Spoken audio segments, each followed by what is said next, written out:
My name is Sienna Richardson, and I'm here today to do my informative speech on preventing violence in schools. Here is my wonderful audience,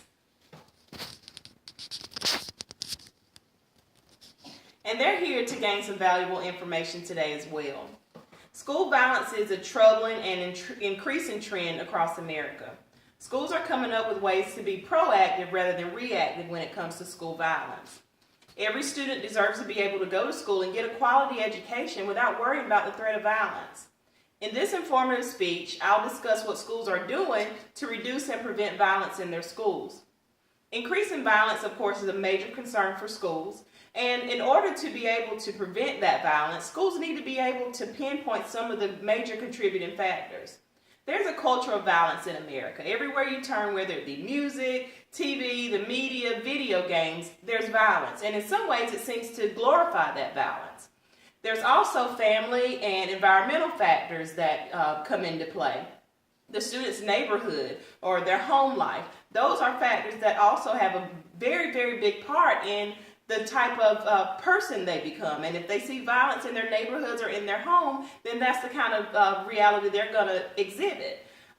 Students also have an easy access to weapons. Students can go straight down the street and get a gun, and that's very, very scary. There's also the issue of mental health issues. There's an increasing amount of people being diagnosed with mental health issues today.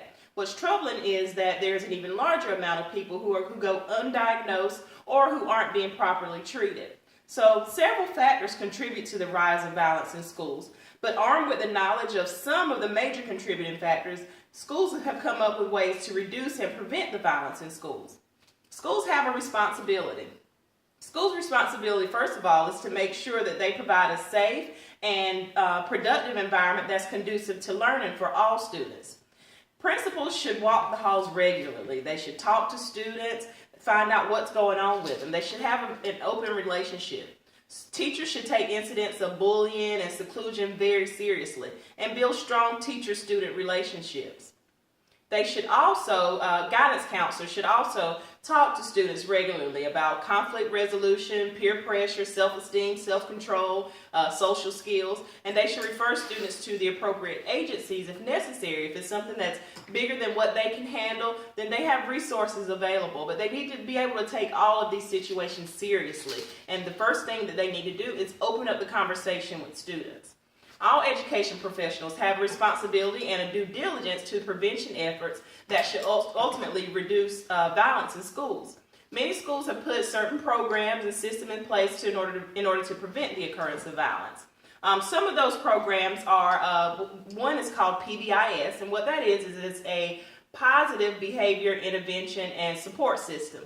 What that does is it allows the schools to create a method in order to promote positive behavior in the schools, and that positive behavior is then rewarded. A lot of schools are seeing major results with this because it gives students an incentive to behave and an incentive to act better and find other solutions to some of their problems. There's also a program called ICPS, I Can Problem Solve, and of course it just teaches students problem solving skills, stress management, social skills, things of that nature. School resource officers are also in place to bring law and order to the schools, and sometimes even just their presence is enough to thwart any threat of violent behavior in the schools. Some of the school strategies are, first of all, enhancing parental involvement, allowing the parents to be more involved in the school, inviting them out, and just allowing them to giving them the responsibility to play a more active role in their students' education. Schools should be warm and welcoming. By providing a warm and welcoming environment, it makes the students happier to be there. It makes them feel like they're wanted, and that helps a lot. Peer mediation is a very good thing that some schools are using. Being able to talk to peers, students of your same age, about some of the problems that you're experiencing and finding out that they may be going through the same thing, they may be able to help each other out a lot better than an adult would be able to. Schools are also offering life skills training, and a lot of that's offered through some of the guidance counselors, where they learn problem solving, social skills, conflict resolution, and ways to manage their stress. Metal detectors is something that's also being used in schools. If all else fails, Just making sure that no guns or knives are being able to be brought into the school. A lot of schools are putting those at their entrance and exit ways. Using these strategies, schools should be able to see some positive results as far as their prevention strategies goes. Schools should be able to see less incidents of violence.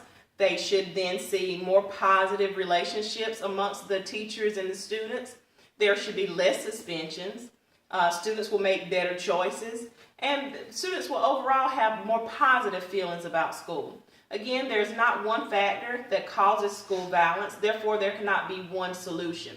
But by using some of the strategies that many schools have adopted, they can come up with ways to prevent and reduce those violent occurrences, and they can make school an overall better, enjoyable place for these students to be able to come and learn. No child should have to go to school and worry about whether they're going to make it home that night. The last thing on a child's mind or student's mind at school should be getting shot or getting hurt. So it's everybody's responsibility. Of course it starts at home, but it's the teacher's responsibility. It's the guidance counselor's responsibility. It's the custodian's responsibility, the lunch lady. Everybody working together will make school a more safe place for all students to learn. Again, this is my speech on preventing school violence. Thank you.